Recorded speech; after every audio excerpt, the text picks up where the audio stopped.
সব পূর্ণতাই যদি টিনের ঘরে হয় তাহলে আমার পূর্ণতা কই? আমার তো ওয়াল করা ঘরও নাই, বিল্ডিং এর ঘরও নাই, তাহলে আমার পূর্ণতাটা কই?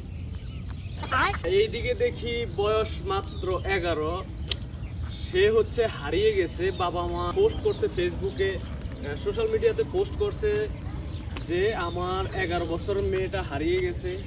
বাবা মা তো যখন হারাইছে তখন পাগলের মতো খুঁজতেছে। আসলে তার মা হচ্ছে অসুস্থ, হাসপাতাল ভর্তি সে, কিন্তু পরে দেখি বিষয়টা পুরোটাই ভিন্ন।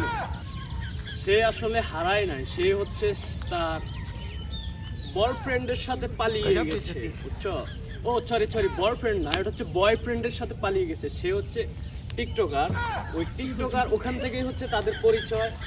তারা সেখানেই হচ্ছে ওটার কি বলে সম্পর্ক করে। আর এখানে আমার বয়স 22 বছরের চেয়েও বেশি, বাট আজ পর্যন্ত কোনো মেয়ে উকিমেরও তাকায় নাই আমার দিকে। गजब बेइज्जती। আসলে আমি হচ্ছি ভদ্র ছেলে, আর তার চেয়ে বড় বিষয় হচ্ছে আমি টিকটক করি না। তো এই টিকটক না করার কারণেই হচ্ছে ভদ্রতার অন্যতম একটা গুণ।